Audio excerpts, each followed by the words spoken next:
primero con lo que inicio es con lo que siempre inicio todas las sesiones de formación, con un pequeño mensaje que siempre me gusta mostrarles por tranquilidad y por seguridad, que es el anuncio que nos piden en el SENA, que les mostremos a ustedes. Imágenes técnicas, no, imágenes, información técnica, varios en la empresa, noviembre, se me perdió la imagen. Bueno, la imagen era muy bonita en todo caso. Ya les muestro una de la presentación pasada, que sé que la tengo ahí. Básicamente es la autorización para el uso de la imagen. Eso quiere decir que todo proceso que desarrollamos aquí de manera presencial, pues de formación presencial virtual, va a ser grabado. Estas grabaciones pueden ser utilizadas por el SENA como material de formación didáctico. Se pueden utilizar en cualquier momento y en cualquier situación para parte de espacios educativos, culturales, de carácter institucional, pero nada de publicidad, ni comerciales, ni fines económicos. Nosotros no nos hacemos responsables por el uso del material que ustedes ejecuten después de nosotros entregárselo, y no nos hacemos responsables por si otra persona hace grabación de esta sesión de formación. ¿Claros hasta ahí, cierto? Sí, señor. Gracias. Sí, señor. Perfecto.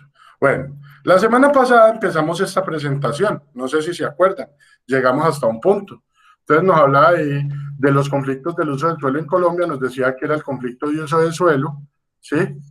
Que es un incremento exponencial de la degradación de los recursos naturales por mala utilización antrópica, o sea, por mala utilización del ser humano. Dime. Qué pena, ¿usted está presentando pantalla? No. Ah, bueno. Pero ya la comparto. Tienes toda la razón, Fanny, tienes toda la razón, ahí no hay discusión. Presentar toda la pantalla, compartir.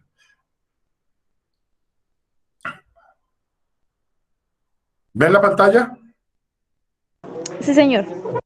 Perfecto. Señor. Bueno, entonces les mostraba yo a ustedes el conflicto de uso de suelos. Nos decía que los suelos intervenidos en el país presentan preocupantes procesos de degradación, sobreexplotación, mal manejo y otros efectos que pueden generar efecto invernadero y problemas ambientales.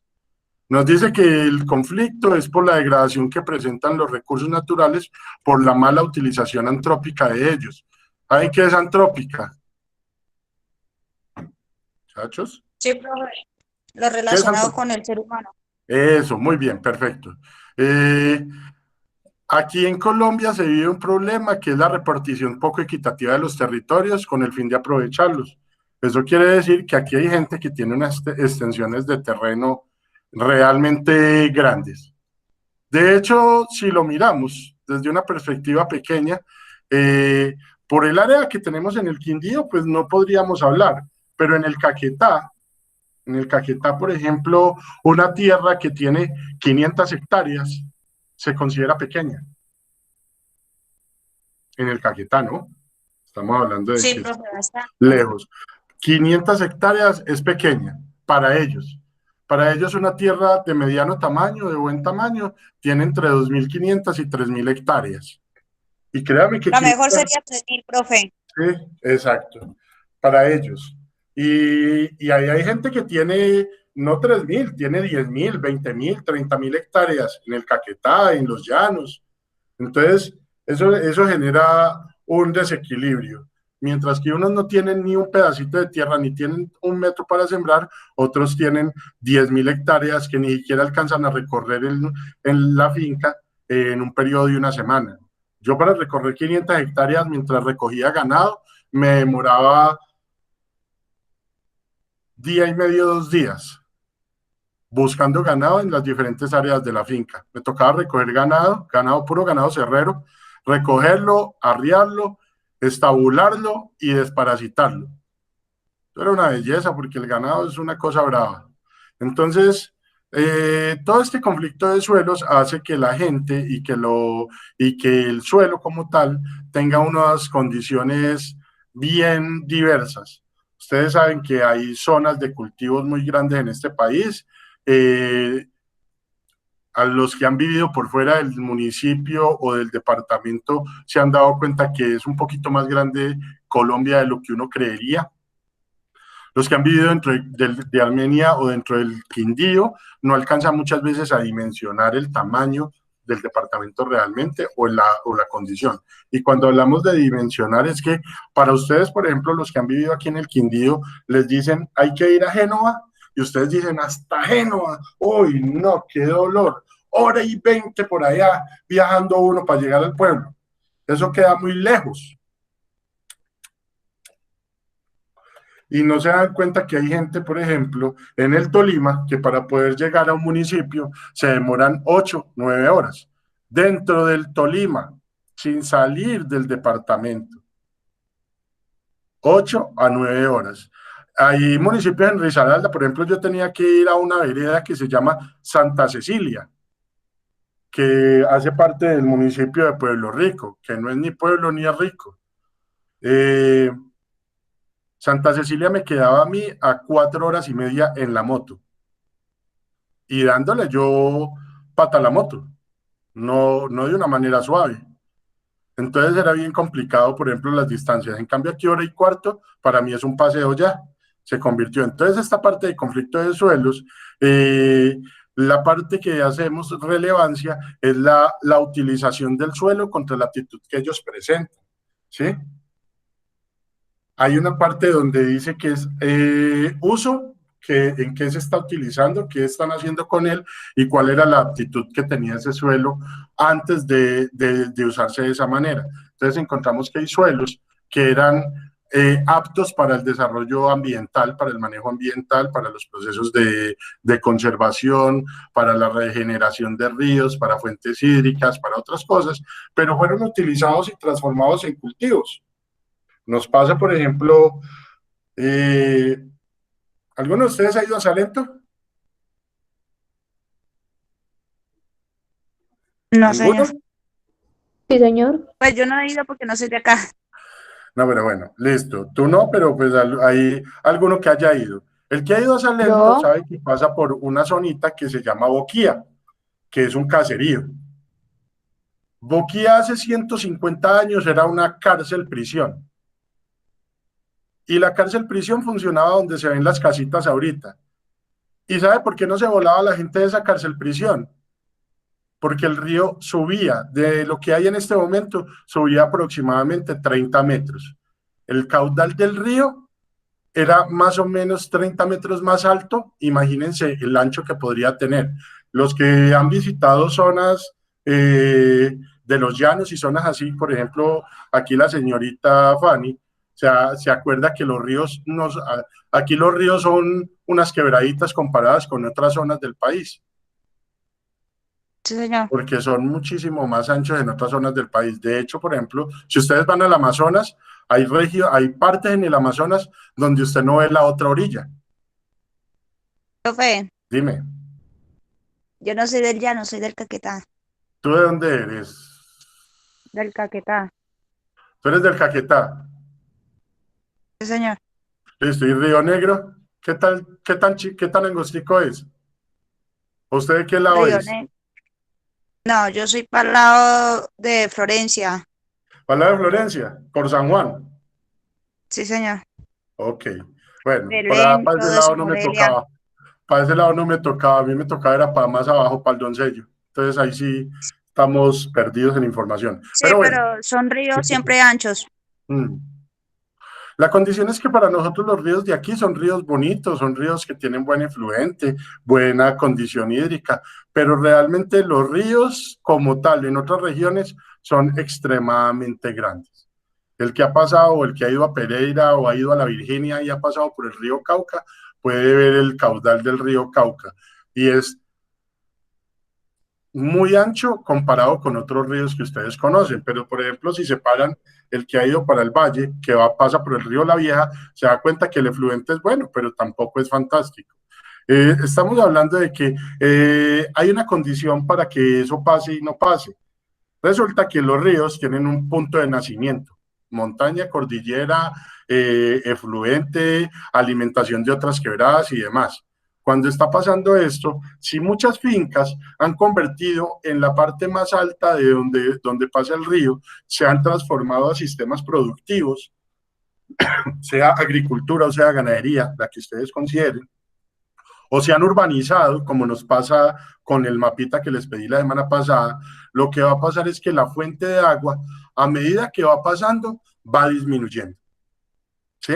Va disminuyendo, hasta que llega a un punto donde se cruza con otro río o con otra quebrada, donde el caudal es mucho más pequeño lo que arroja de lo que realmente salió o de lo que realmente podría haber sido el potencial. Entonces aquí es cuando hablamos de esta parte de la aptitud y el uso actual o la utilización del suelo.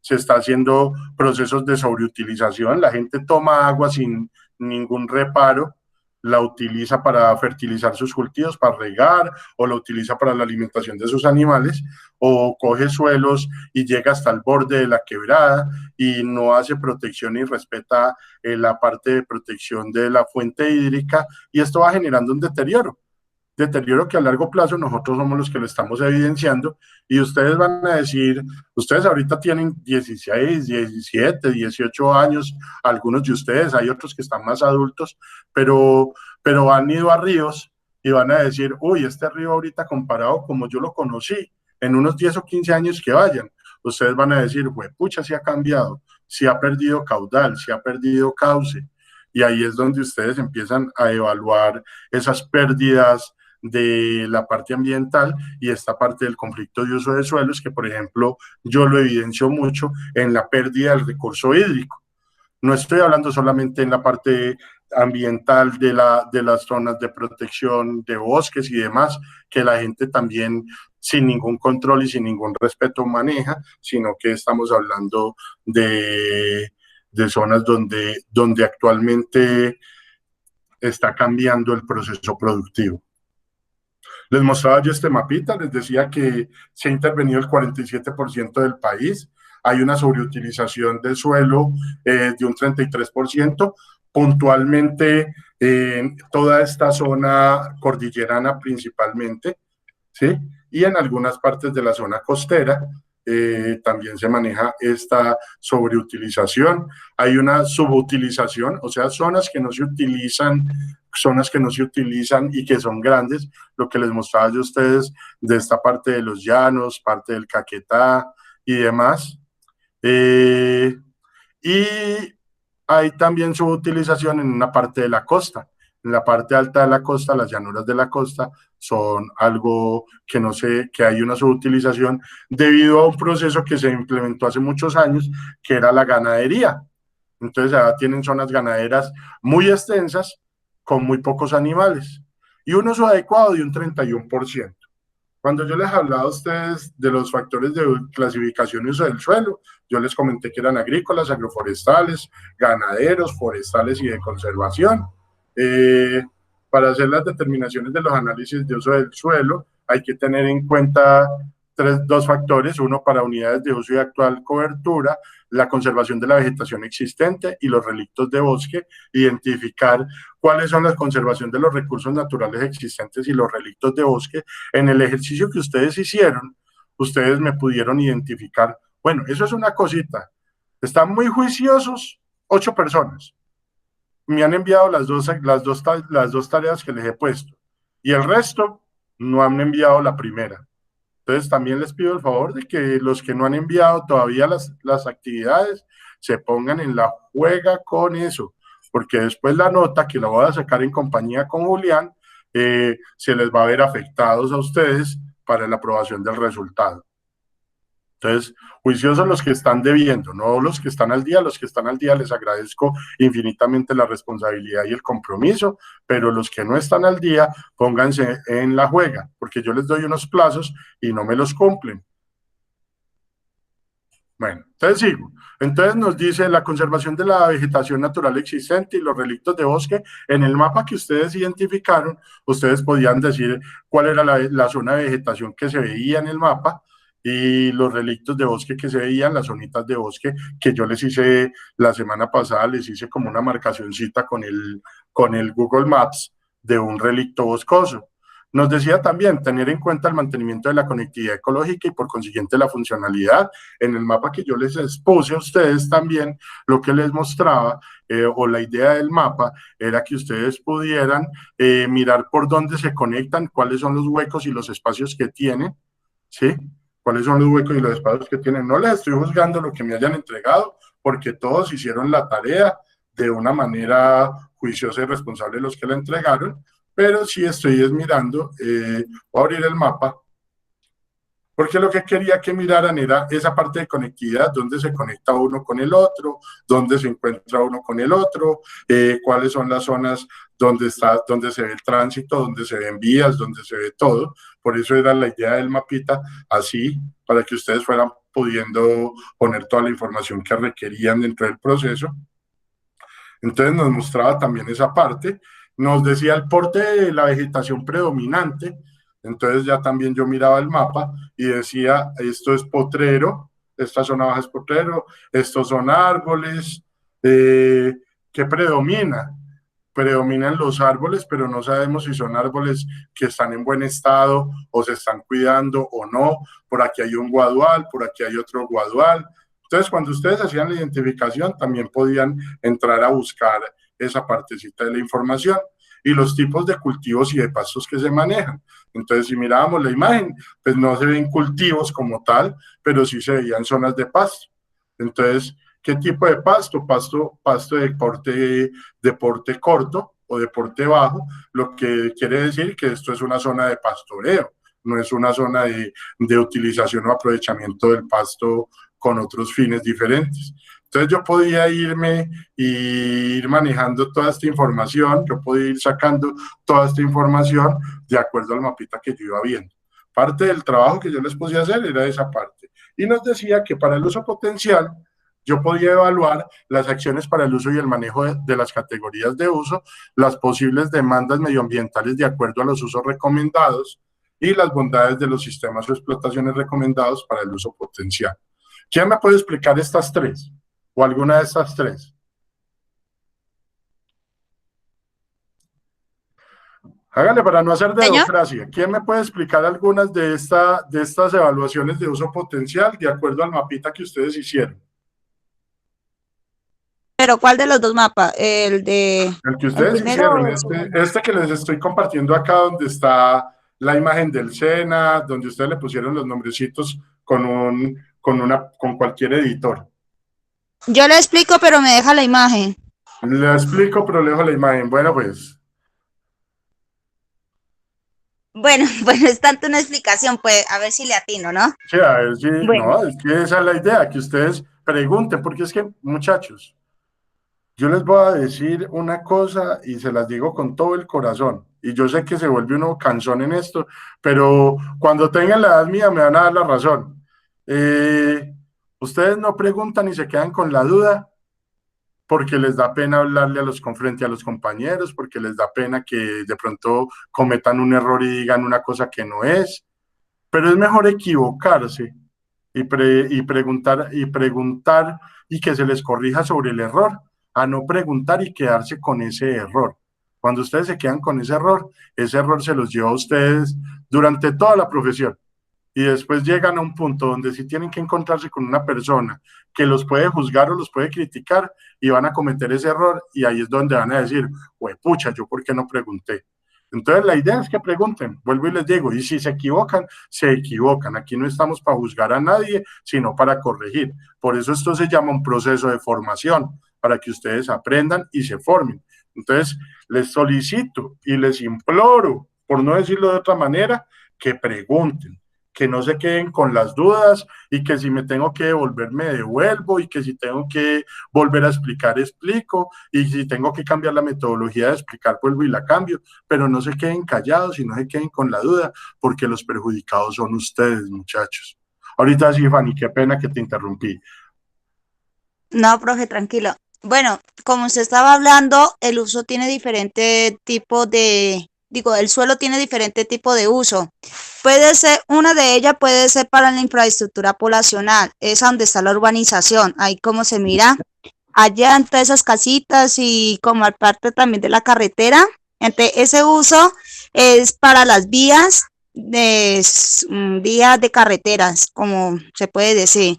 En esta partecita hay una zona de suelo no muy alto, en la cual pues no se mira como muy fertilizante, donde se mira que el suelo es más bien seco.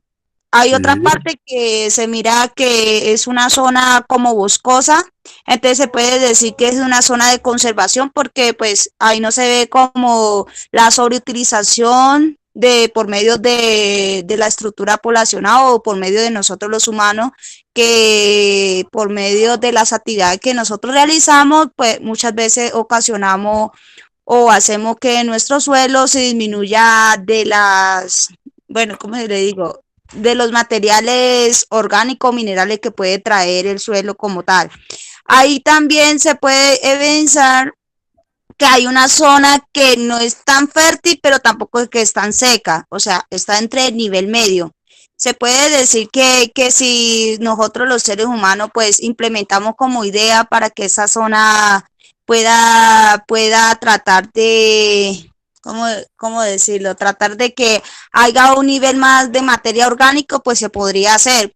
Pero obviamente, pues como estamos en esta actualización que nosotros casi no nos importa cómo está la calidad del suelo o del medio, sino que solamente lo único que nos importa es tener como una buena calidad de vida y una buena infraestructura poblacional. Y también se mira como la zona de vías y la zona de conservación por parte del río Quindío, profe. ¿Ya? muy bien, gracias, Fanny, está muy bien. Y la pregunta, acciones para el uso y manejo de y manejo de las categorías de uso. Cuando hablamos acciones para el uso, ¿estará bien utilizada toda esta zona o debía haber tenido un cambio o no debió haber sido cambiada?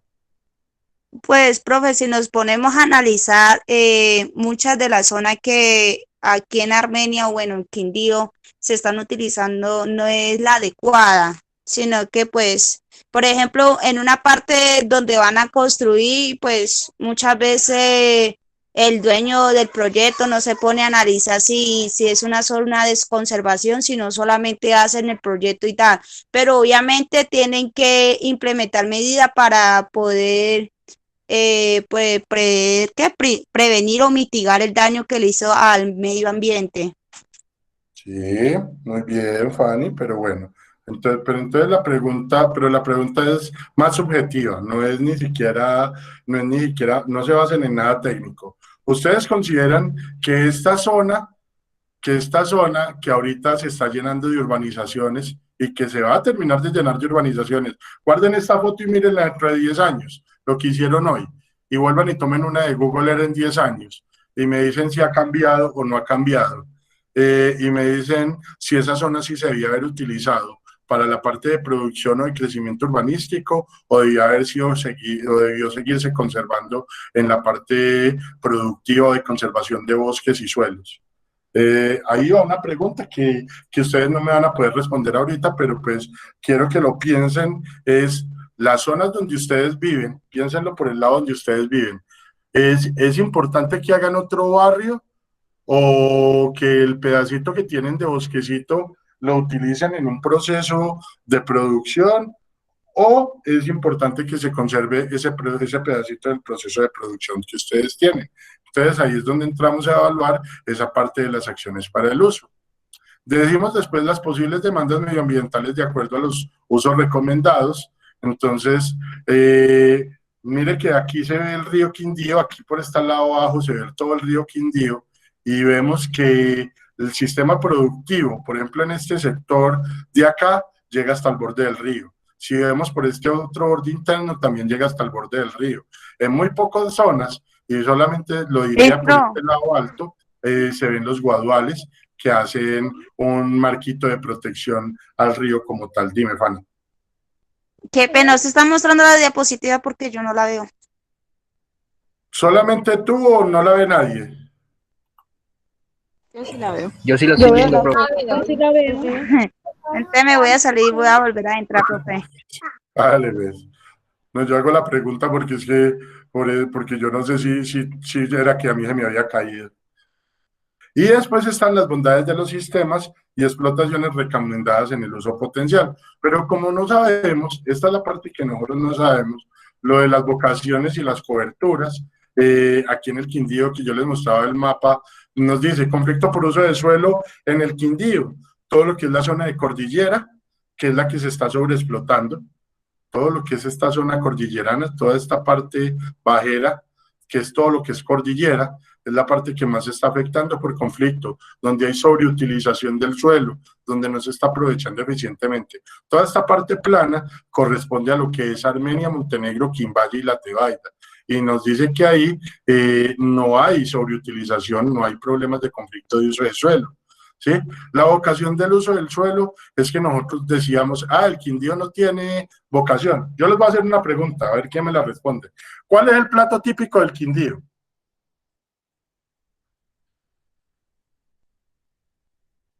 ¿Nadie? ¿Nadie se atreve a decirme un plato típico del Quindío?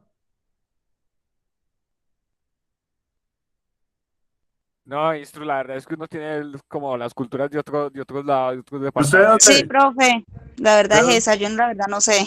No, listo, no, Fanny, listo, no, tú no. Compa, ¿usted de dónde es? De Buenavista. De Buenavista. ¿Cuál es el plato típico de Buenavista? No, pues aquí la mayoría se come son frijoles. Listo, el sancocho. El sancocho, los frijoles. El sancocho es bayuno, los frijoles son antioqueños. ¿De dónde más hay gente acá? ¿De qué otro municipio?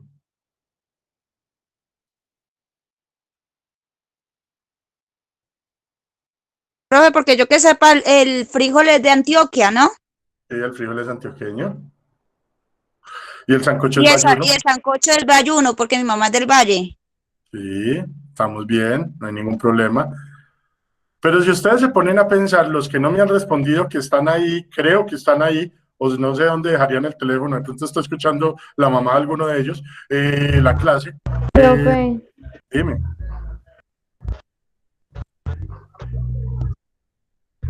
es que Señorita, yo no escucho, yo escucho todo entrecortado. Pues no sé si solo ¿todos me soy yo. escuchan entrecortado? No, yo soy bien, profe, de No. pronto es el internet de ella. No, yo no escucho Profe, bien. Dime.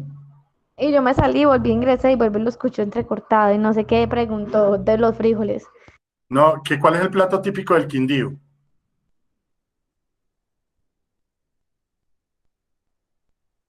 Eso fue lo que pregunté.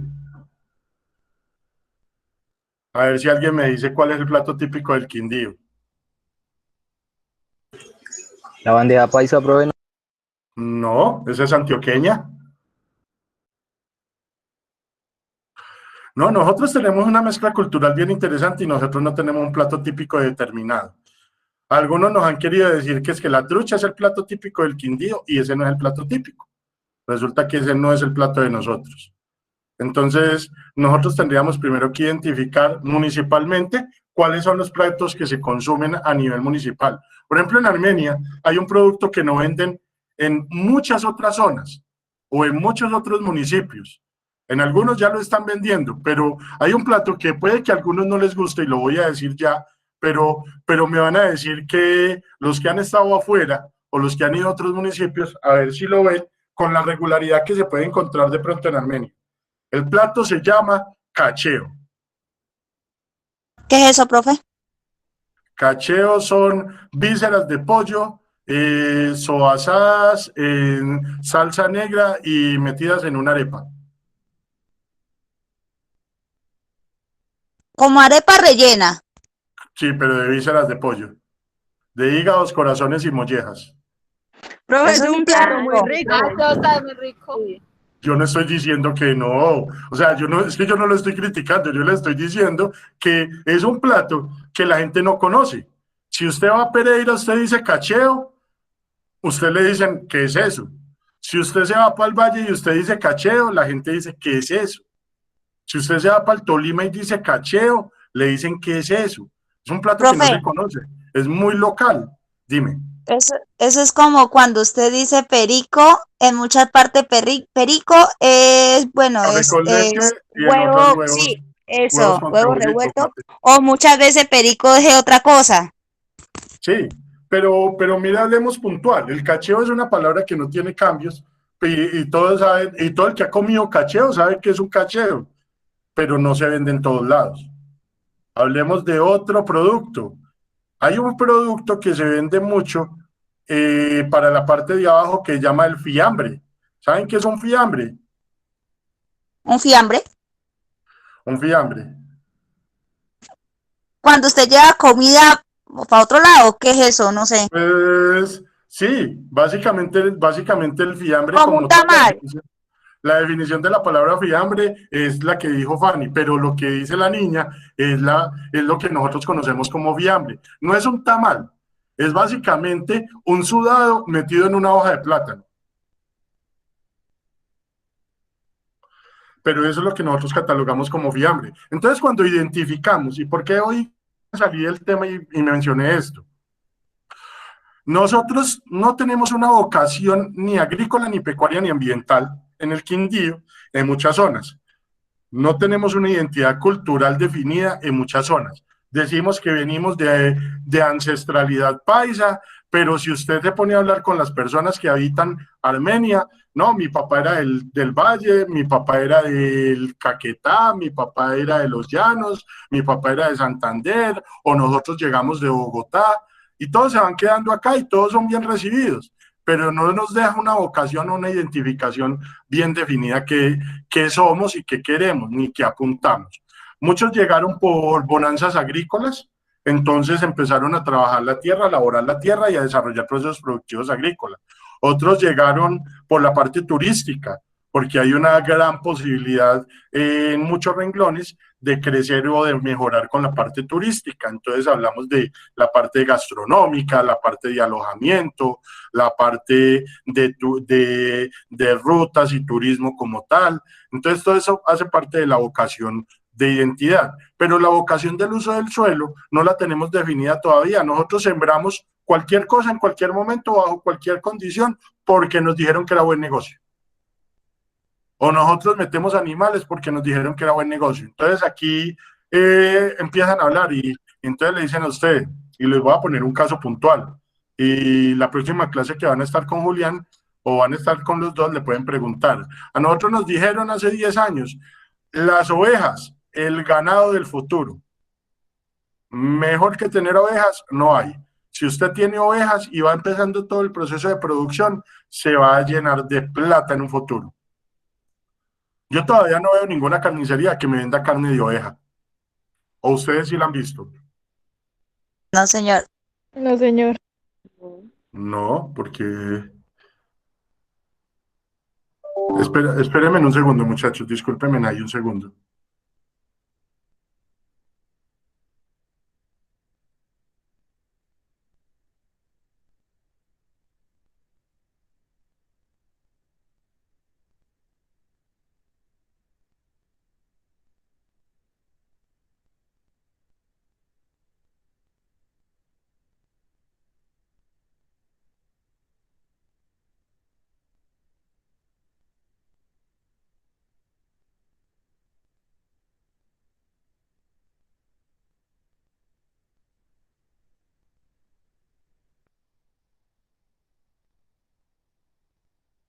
Qué pena, muchachos, discúlpenme.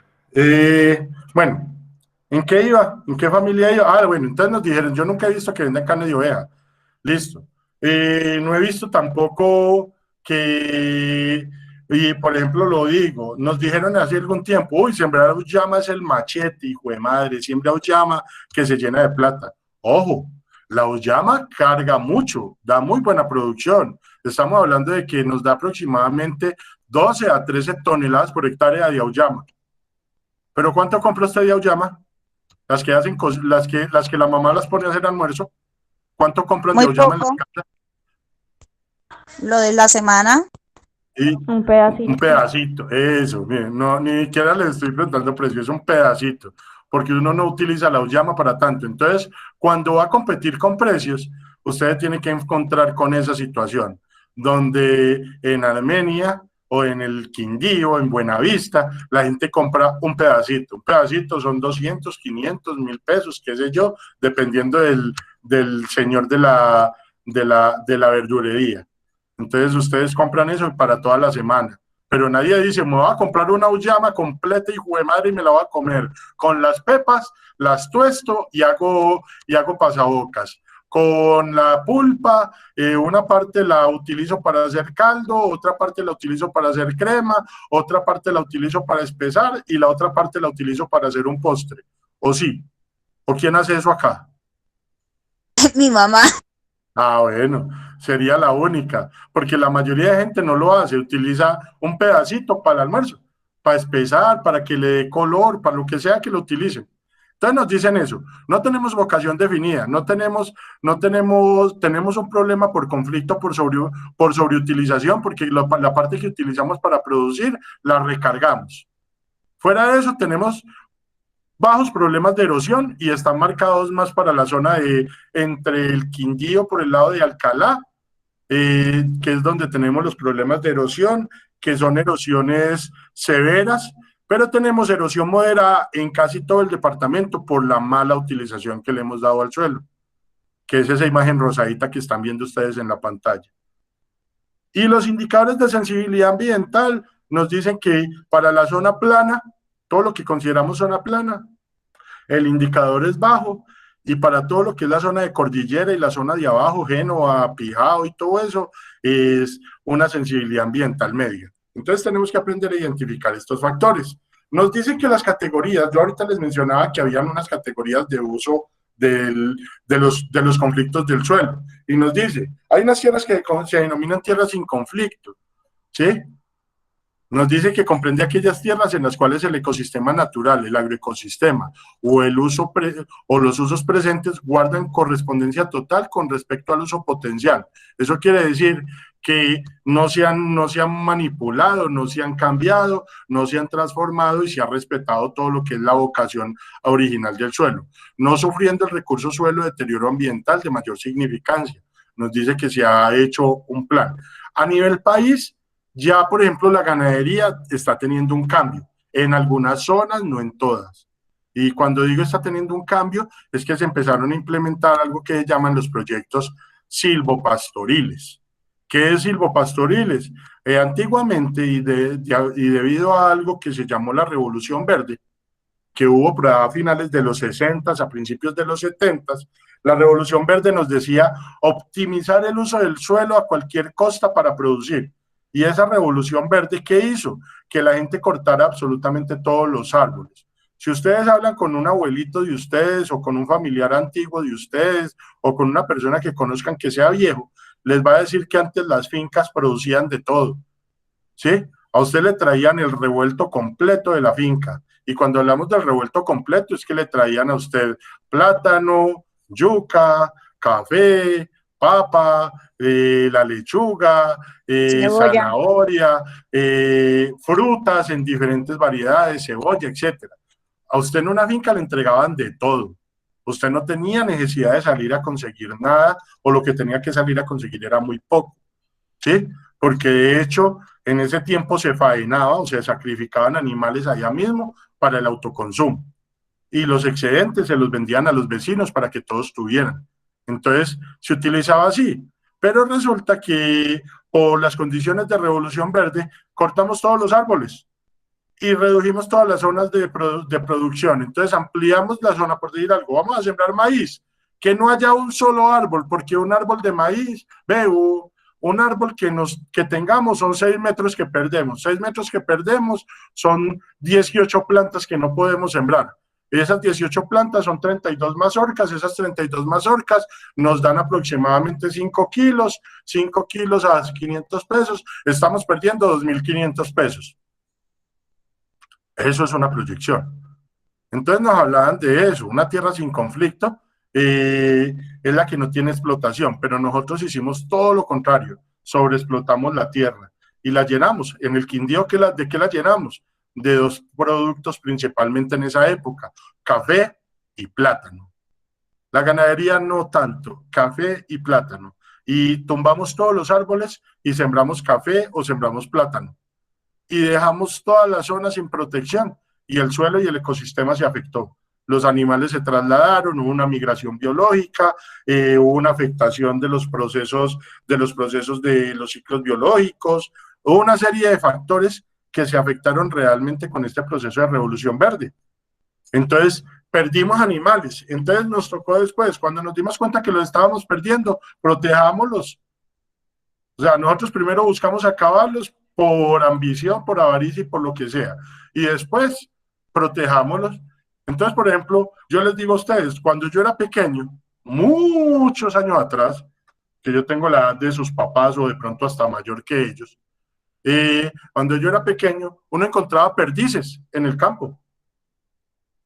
De hecho, yo jugaba en una zona donde había un cultivo como maleza de uchuvas, y uno sabía cuándo iban produciendo y se iba a ir a comer, se iba uno y se sentaba a comer uchuvas, moritas, frambuesas y corozos. Yo me crié comiendo eso de manera silvestre sin ningún problema y pescando. Y vivía en el pueblo, vivía aquí en Armenia. No estoy hablando de que vivía en un municipio, vivía aquí en Armenia. Entonces, hablamos de toda esta historia. Cuando hablamos de toda esta historia, lo que yo entro a decirles a ustedes es, las tierras sin conflicto en este momento cada vez son más pocas, ¿sí? Cada vez son más pocas porque los usos que nosotros estamos dando por sobreexplotación son muy grandes. Estamos hablando de que en el mundo son 7.800 millones de habitantes y cada vez que necesitamos pensar en producir mejor para que la gente coma. Pero botamos comida. ¿Alguno iba a Mercar a ver los botaderos de comida que se generan en Mercar? De la fruta que no cumple las condiciones. Sí, profe, eso allá es mucho desperdicio de alimento. Sí, total. Porque nosotros no sabemos manejar los procesos de producción, no somos ordenados. Yo les pregunto a ustedes, si yo les regalo a ustedes un bulto de guayabas, ¿qué hacen ustedes con ese bulto de guayabas? Escoger la mejor, ¿Y el resto? para residuos. ¿Quién más me da otra respuesta? La regalo, porque yo no me voy a comer todo ese montón de guayabas, se me van a dañar acá. Listo. Regalo ¿Qué por otra ahí la respuesta? mitad. No, están bien las dos, o sea, están bien las dos. ¿Qué otra respuesta me daría? Pues podría ser como darlas a alguna finca que tenga animales, porque los animales también se comen todo eso. Sí, también es válida la respuesta. ¿Qué otra opción?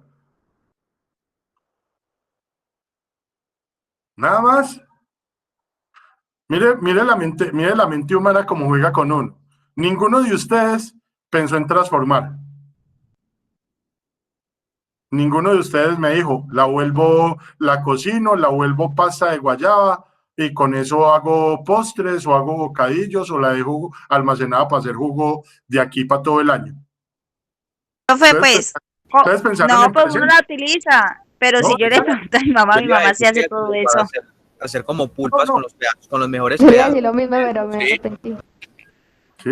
Ustedes pensaron en presente y está bien, yo no los estoy juzgando. Lo que les estoy diciendo es el pensamiento en presente y ese pensamiento automático es el que a veces no nos deja conservar, porque yo utilizo en presente, pero no conservo a futuro.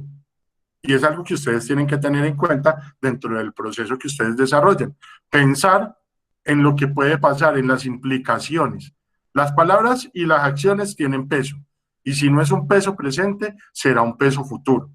Y ustedes tienen que aprender a pensar en esas condiciones, porque esas condiciones son las que a ustedes les van a permitir, como tecnólogos en conservación de recursos naturales, poder ejecutar planes que les permitan a ustedes sostener o mantener sistemas a futuro. ¿Qué es lo que ha buscado Ricardo durante 25 años, Ricardo Elías Vega? Proteger ese relicto boscoso que tiene el SENA para que haya un pulmón natural en el departamento generado por el SENA y generado por los procesos ambientales que se desarrollan. ¿Y cuáles son las amenazas que se ha enfrentado Ricardo? Que la quebrada se la volvieron una melcocha, que que los ladrones no respetan y van y le cortan la guadua sin ni siquiera pedir un permiso, o que el mismo SENA corta la guadua por la necesidad que tiene y no le deja ampliar las zonas de protección. Se ha encontrado, por ejemplo, él tiene un cultivo de lauráceas donde se los ha comido la maleza porque nadie les hace mantenimiento. O sea, él piensa a futuro, pero nosotros pensamos a presente, y cuando nos dicen hay que ir a limpiar ese cultivo de lauráceas, uno dice, uy, no, qué pereza ir a bolear asadón allá en esa falda. No, allá no hay nada, allá solamente hace sol y eso es parado y eso es maluco. Pero Ricardo sí lo ha pensado. Entonces ahí es donde vamos a las tierras. Las primeras son tierras sin conflicto, donde no ha habido problemas, donde la gente ha cuidado, donde se ha mantenido esa área de producción, donde el sistema productivo ha sido estable, ¿sí? Donde el sistema productivo ha sido estable, pero no ha tenido ninguna intervención humana básicamente. Integra las tierras que se pueden considerar como subutilizadas, en las cuales no se realiza una explotación de las tierras, pudiendo estas soportar una mayor explotación, pero prima el carácter de conservación y preservación para el suministro de bienes y servicios ambientales. Yo les mostraba a ustedes el mapa del Parque Nacional de los Nevados la semana pasada. ¿Qué pasa en ese parque? ¿Ustedes consideran que es una tierra sin conflicto?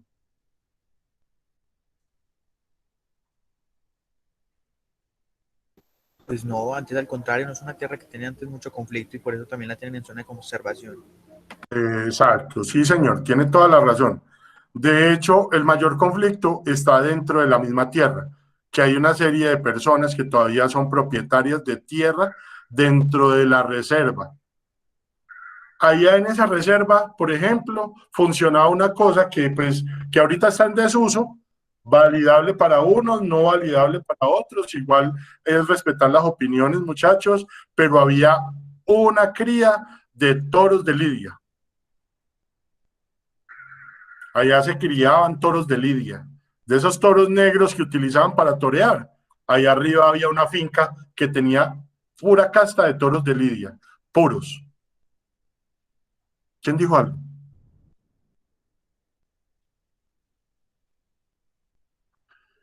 Es que como no veo la pantalla, no sé quién me habla, entonces por eso les pregunto a veces quién me dijo algo, porque no alcanzo a ver. Entonces, No, profe, el mismo ninguno, problema, dime. que ninguno dijo nada. Ah, bueno. El mismo problema, entonces estamos hablando de tierras sin conflicto, pero el mismo problema del Parque Nacional de los Nevados es ese conflicto interno, que hay mucho propietario de tierra allá. Y de hecho, cuando ustedes van a hacer la caminata, hay una caminata que llega a ustedes arrancan desde el criadero de truchas hasta algo que se llama Estrella de Agua, que está a 9 kilómetros. Ustedes encuentran que hay zonas casi que de peaje para que ustedes puedan llegar allá, porque son zonas que que consideran los habitantes de la zona como zonas privadas. Ustedes no pueden acampar en cualquier lado allá en la reserva, ¿o sí? Ustedes No no sé. pueden hacer utilización de cualquier zona, ¿o sí? Porque es que son zonas privadas y están dentro del parque, dentro de la reserva, el criadero de trucha, el restaurante Juan B, los otros restaurantes que hay ahí aledaños, una finca ganadera que queda al lado del criadero de truchas. Todo eso son zonas particulares, pero están dentro de la reserva. Y ahí hay tierras con conflicto, ¿sí? Nos dice también que las tierras sin conflicto representan las tierras en las cuales se representan condiciones de oferta ambiental propicia para el desarrollo de los usos actuales establecidos, sin desarrollo evidente de procesos erosivos ni fenómenos de remoción en masa, con bajas pérdidas de características internas de los suelos, referentes a la fertilidad natural y a la estructura principalmente. Listo. Entonces, básicamente nos dice que son sin afectación. Tierras con bajo conflicto, cuya explotación, actividad económica o uso actual están próximas a la vocación de su uso potencial proyectado, evidenciando una ligera inconsistencia en la cobertura vegetal y un uso actual y un uso potencial mayor. Esas son las tierras que tiene el SENA o tiene este mapita. Tierras con bajo conflicto, donde hay una utilización de las tierras, hay unos procesos que se vienen desarrollando, pero que todavía no se han catalogado como procesos severos, ¿sí? ¿Se ha perdido más cobertura vegetal? Sí. Se ha Doctor, es que lo perdido. escucho entrecortado. ¿Todos? No, señor. Yo No, no, profe. profe. Parce, es usted, lo siento. Entonces será mi internet, entonces me voy a desconectar y vuelvo. Hágale. Por eso yo pregunto, porque si soy yo soy el que tengo que mirar qué hago. Pero bueno.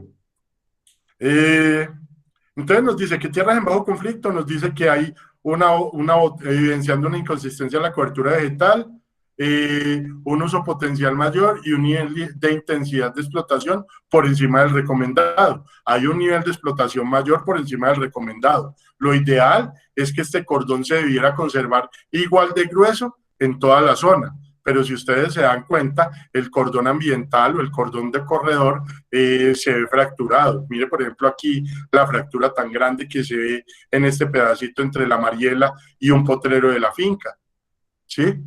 Porque es un cordón que está fracturado porque la Mariela llegó muy al borde. Y aquí hay otras zonas que se ven también angostas dentro del proceso. Igual cuando ustedes van a la vida real, este mapa lo van a ver muy diferente porque los espacios se ven mucho más grandes de lo que ustedes ven acá. Ustedes aquí ven un pedacito de ¿qué? Medio centímetro. Pero en la vida real son como 30 metros. La escala es un poquito más grande que eso, ¿sí? La escala es un poquito más grande que eso. Entonces nos dice que son tierras con bajo conflicto, hay problema, hay un incremento de procesos erosivos, claro, la ganadería está afectando, por ejemplo en esta zona, en otras zonas las malas prácticas agrícolas que se desarrollan o la pérdida de la cobertura vegetal. Hay gente que utiliza, hay un término que se utiliza o que nosotros utilizamos a nivel regional que se llama los patios quindianos. Y cuando hablamos de los patios quindianos es esas zonas que ustedes veían cuando llegaban a las fincas que eran solamente en tierra, que la gente barría y se veía solamente el tierrero. Ahorita ya las han cambiado mucho y están haciendo casi que pasto hasta el borde y ponen más bien unas lositas para que la gente camine por entre el pasto.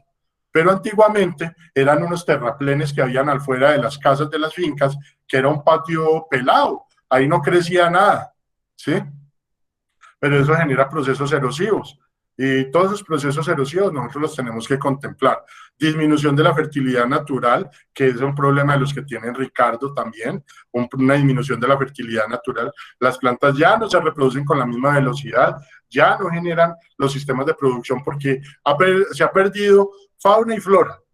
Se han perdido algunas especies de plantas que protegían otras. Y se han perdido fauna, muchas aves y muchos animales ya no habitan la zona, por los miedos y los peligros que representa vivir y habitar esa zona, y entonces no hacen los procesos ni de polinización, ni hacen el transporte de semillas para que haya un mayor volumen de reproducción.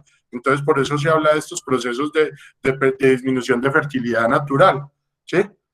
Pero tienen que controlarse. ¿Qué acciones se generaron acá? Por ejemplo, Quindío no puede matar guatines. Aquí los guatines está prohibido cazarlos. Obviamente, yo sé que en muchos lados todavía los cazan y se los comen, pero en este momento, el que pillen haciendo eso tiene una multa, porque están protegidos de manera ambiental. Y ustedes encuentran guatines en muchos lados ya. En cualquier cañada encuentran ustedes una familia de guatines subiendo. ¿O no? Sí, señor. Ok. Hace referencia a esta categoría de conflictos, las tierras que encuentran las coberturas y uso actuales correspondientes a desarrollos agropecuarios en sectores en los cuales el uso potencial propuesto determina sistemas agroforestales. Ojo, volvemos al cuento.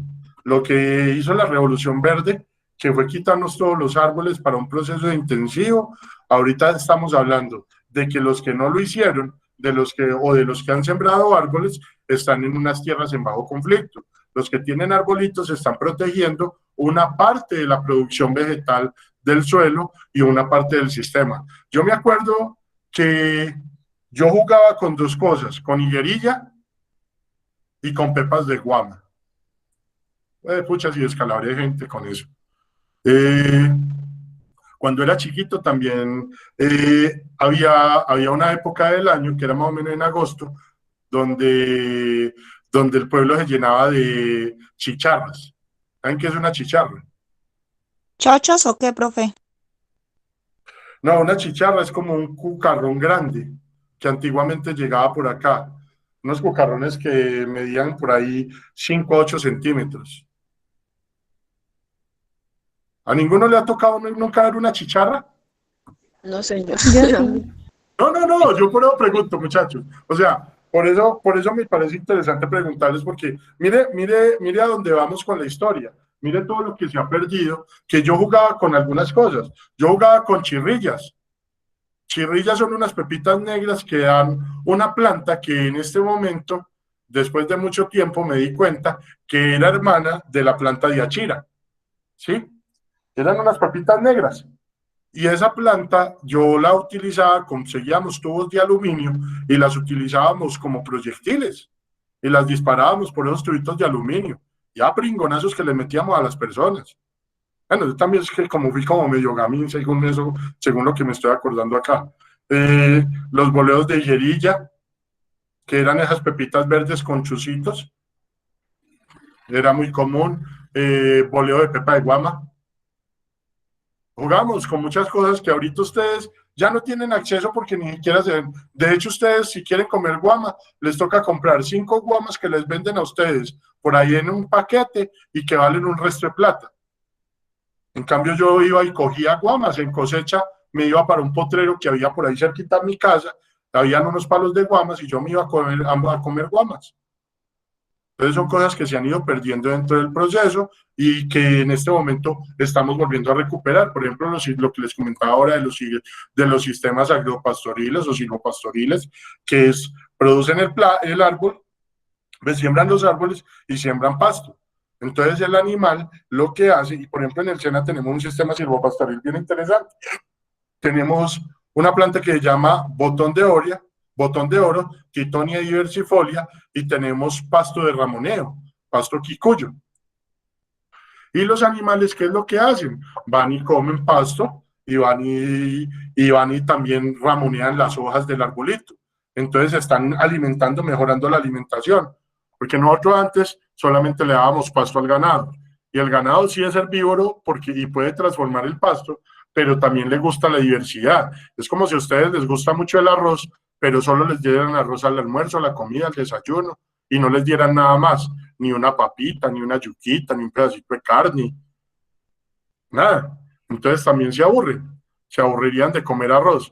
Y ahorita, y yo les digo a ustedes, sé que les ha pasado, algunos han comido muchas veces cosas que ya en este momento de sus vidas ya no quieren comer más porque como que ya se cansaron. Yo tuve un negocio hace muchos años. Yo tuve una coturnícola, que es producción de codornices para producción de huevos de codorniz. Entonces muchos dirán, uy, qué rico los huevos de codorniz. Son ricos cuando usted se come 1 o 2, o en una fiesta se puede comer 5 o 6. Pero cuando usted todos los días tiene que llevarse 20 o 30 huevos para su casa, porque las gallinitas o las codornices pues se los totearon, ya no empiezan a saber rico, ya le empiezan a usted a saber maluco huevos.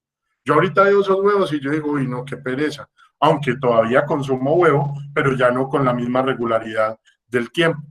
Y van cansándose, hay cosas que de pronto a ustedes ya no les gustan, y su mamá les dice, pero es que a usted le gustaba mucho, ustedes por ejemplo toman sopa de tomate, ay, pero mijo, es que a usted le gustaba mucho la sopa de chiquito. No, sí, pero ya me cansé. Ya no me gusta tanto. Y su cual se la toman, pero ya no piden que les hagan sopa de tomate o cosas así. Lo mismo pasa con todos estos procesos forestales. La gente se cansó de no tener especies animales, de no tener especies vegetales y empezó a implementar y empezó a sembrar otras cosas, empezó a sembrar pasto para que el animal se alimentara de pasto, pero también empezó a sembrar árboles para que el animal empezara a comer también hojitas de los árboles. Y empiezan con todos estos sistemas agroforestales en la parte ganadera. En la parte de cultivos empiezan a sembrar árboles intermedio entre los cultivos para que se vaya mejorando los sistemas. Y eso es lo que se ha ido haciendo. Están las tierras con conflicto medio, que son aquellas tierras en las que el uso actual se está explotando por encima del uso potencial establecido. Ojo, tenemos que definir bien esa parte de uso actual y uso potencial. Cuando hablamos de uso actual, es lo que se está haciendo con ella. Cuando se habla de uso potencial, es lo que era realmente la vocación de la tierra, si era una vocación agrícola, si era una vocación pecuaria o si era una vocación ambiental. Entonces tenemos que tener en cuenta que o afectamos o cuidamos el sistema, o nos vamos empezando a preocupar, porque después nos vamos a quedar con solamente un desierto. Y decimos un desierto es que la producción vegetal no nos va a dar, la tierra no nos va a aportar los nutrientes suficientes para sacarnos adelante un cultivo, ¿sí? Un cultivo, sino que nos empieza a dar unas plantas de bajo porte, de bajas condiciones, y nos obliga a la implementación del uso de químicos para mejorar el proceso productivo, que es algo que no estamos buscando, ¿sí? Este conflicto, por ejemplo, ¿qué nos hace perder? Todo lo que es la flora nativa, las plantas que considerábamos nativas. Otra planta, me estaba acordando acá, yo me la pasaba comiendo una plantica que se llamaba caña agria, que eran unos tallitos cuadraditos, alargados, y usted los mordía y eran ácidos. Y era parte de las comidas del día, por eso es que soy tan gordo, por tragar de todo. Pero resulta que esto ya no se ve, lo que les decía a ustedes. Por ejemplo, ustedes ya no ven las moritas, muy poquitos ven esas moritas, las moritas silvestres, esas chiquiticas, negritas, que son muy ricas cuando están negritas y que son ácidas cuando están rojitas, ya casi no se ven. A mí me tocaron frambuesas, a ustedes no les tocaron ni siquiera frambuesas. A manera de campo, vuelvo y digo, a mí me tocó maleza, la uchuva como maleza. Mangos, guayabas. Yo me comía unas guayabas, me le robaba las guayabas a una monjita. Era un convento que quedaba ahí cerquita. Y las guayabas, los árboles de guayaba que ellos tenían, eran unas guayabas de pulpa blanca. Las llama uno guayabas de leche. Eran guayabas dulces, pero guayabas de pulpa blanca. Más bacanas. Y nos íbamos y nos las robábamos, y las monjitas que volaban con nosotros a llamar a la policía. Pero pues no llegaba la policía tan rápido. Bueno, en fin, entonces tierras con conflicto medio ya saben que son estas tierras que van a tener, que ya se está sobrepasando el uso actual, está sobrepasando el uso potencial y está generando problemas erosivos, pérdida de fauna, pérdida de flora y nos va deteriorando los suelos. Determina esta categoría las explotaciones agropecuarias de terrenos con el uso donde no se hace aprovechamiento forestal. Por ejemplo, en los llanos hay una empresa y esa empresa vende más que todo en Bogotá y en Santander. La empresa se llama La Facenda. La Facenda vende carne de cerdo. Y La Facenda es chiquitica. Tiene 100.000 cerdas de cría. Chiquitica. 100.000 cerdas de cría, eso estamos hablando de que ellos pueden estar teniendo más o menos 1 millón de lechones por ciclo de producción, o sea, 2,5 millones de lechones por año.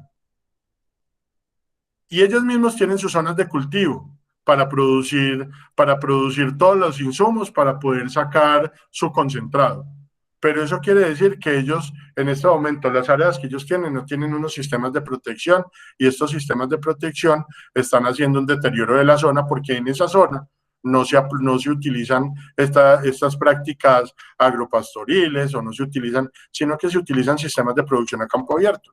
Un problema evidenciable, por ejemplo, para ustedes es la producción de caña en este país, la caña de azúcar. ¿Ustedes han visto un árbol dentro de un cultivo de caña?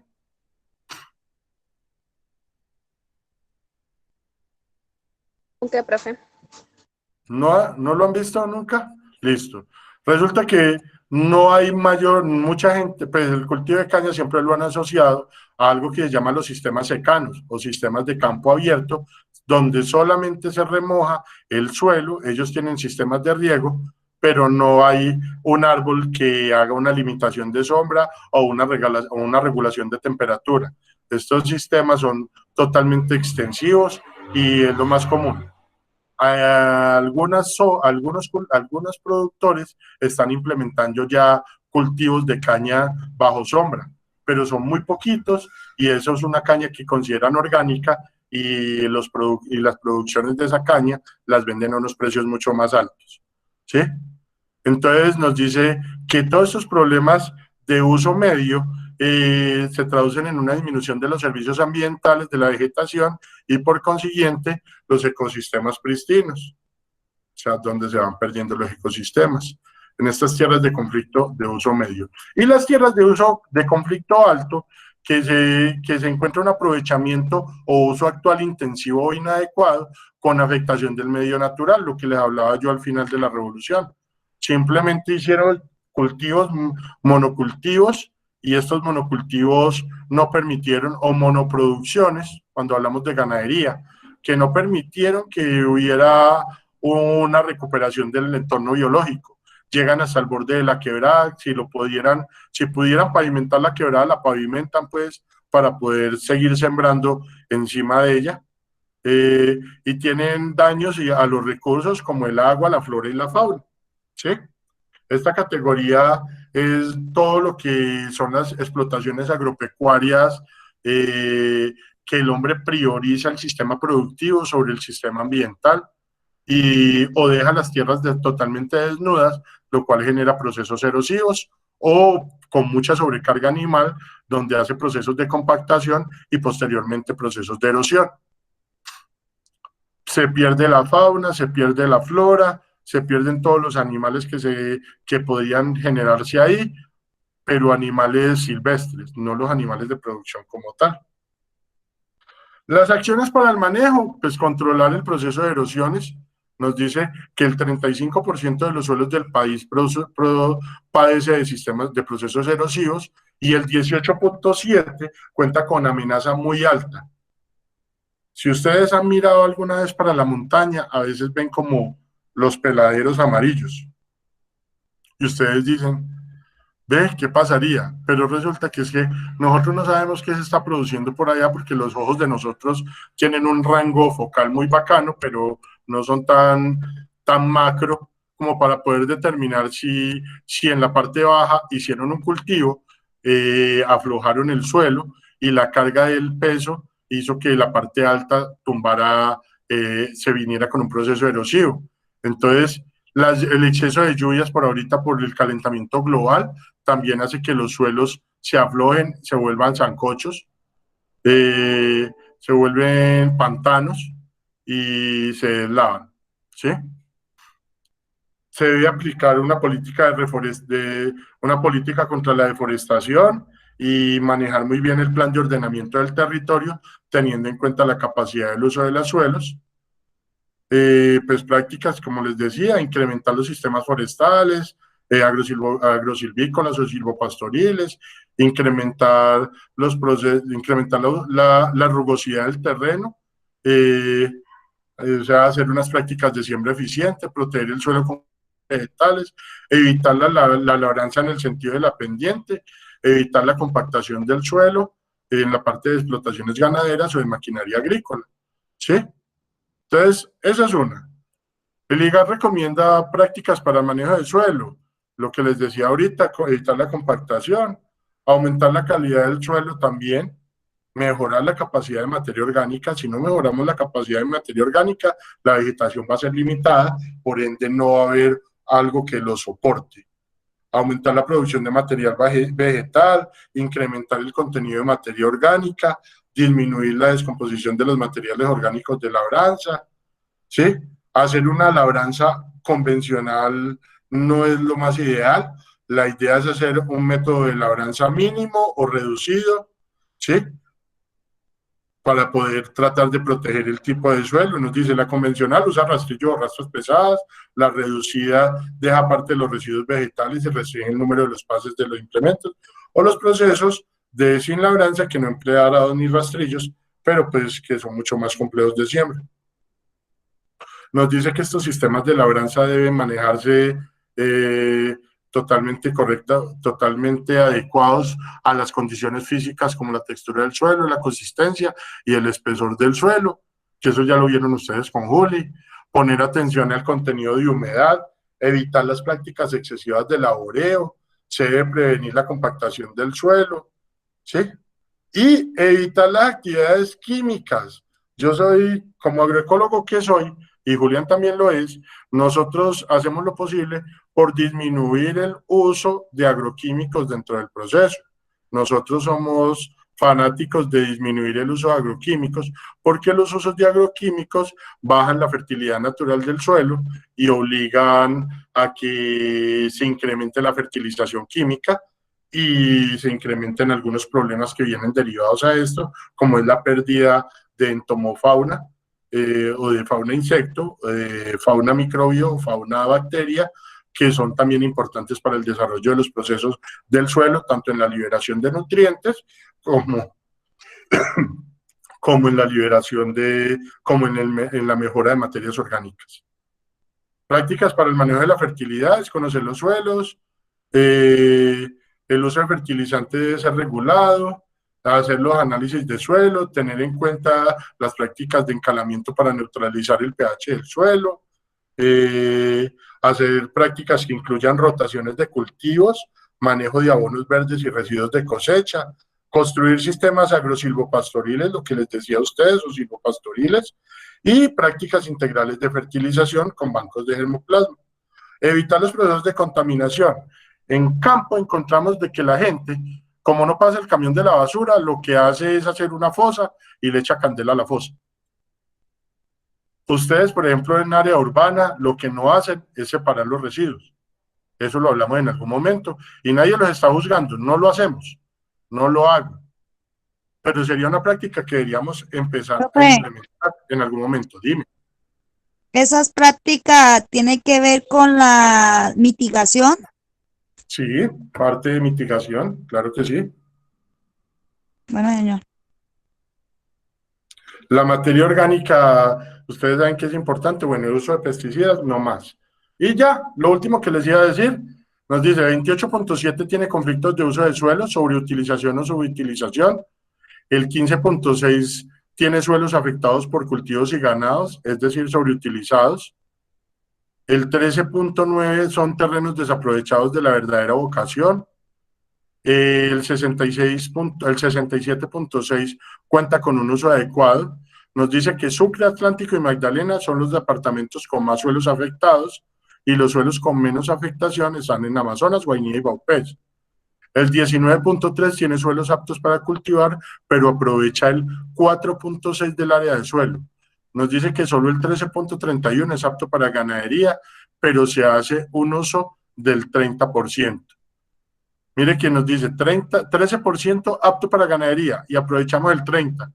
Entonces ahí después nos dicen por qué hay problema de conflictos de suelos por sobreutilización. Los bosques abarcan el 53% del país y Amazonas, Caquetá y Guainía son los departamentos con mayor área conformada por esta cobertura suelo. ¿Dudas, preguntas, inquietudes?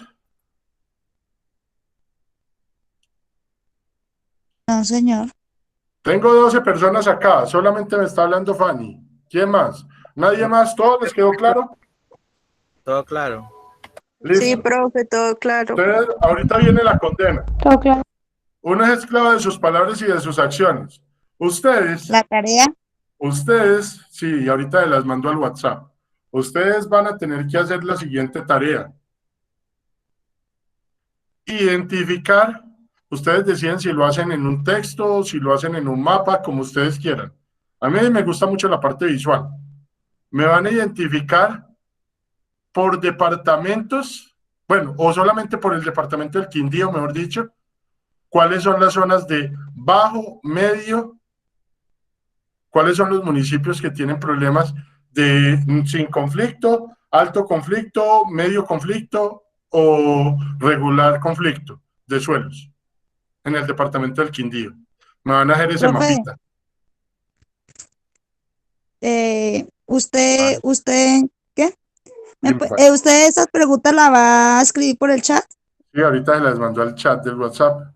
La tarea es básicamente identificar el conflicto de suelos en el departamento del Quindío, cómo está distribuido el uso de suelos del departamento del Quindío, para que me identifiquen cuáles son las zonas con, sin conflicto. Y ya les mando la presentación para que tengan la información y se basen y puedan identificar.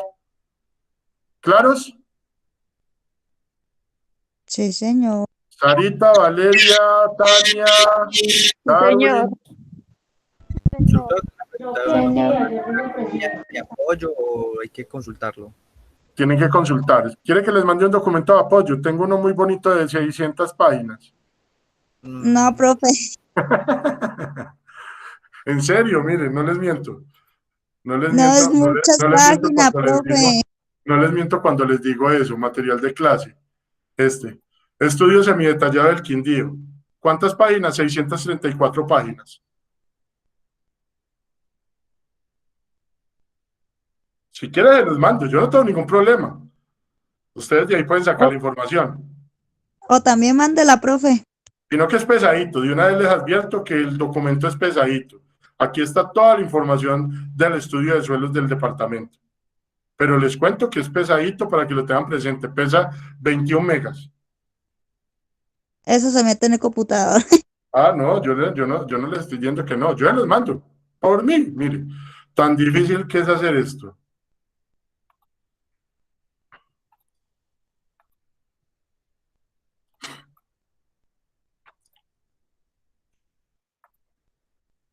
Ahí ya está cargando. ¿Listo, Ya estuvo, muchachos? ¿no? Pero yo tomo lista, ahí ya lo está cargando. Tomo lista y ya se pueden ir a almorzar. Alejandra. ¿No está? Profe, usted también no va, Ya escribió. ya respondió por el chat. Profe. Ya escribió. Ya me di cuenta que escribió. Brian Steven. Presente, profe. Bien. Carlos Alberto.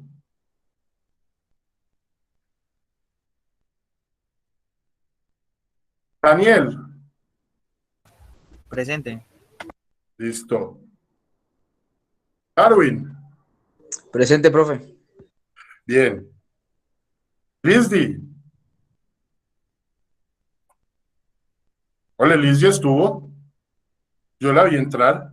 Se salió. Sí, profe, es que tiene Que con me muchos escriba. problemas con el internet. Listo. Pero de todas maneras que me escriba. No, y le voy a poner sí. Le voy a poner sí para poder saber que estuvo a medias. María Alejandra. No. María Paula. Presente, profe. Señorita. Michael. Ah, no, Michael sí. Valentina. Valentina no. Michael tampoco. Sí, claro, Instru. Ah, pues como no me responde. Espere. No, Este sí, era sí, no y claro. este era sí. Apenas seguía yo. Pablo Alejandro.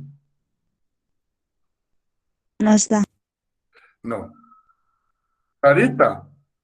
Presente, profe. Muy bien. Tania. Presente. Viviana. Presente, profe. Bien. Valeria. Valeria estaba.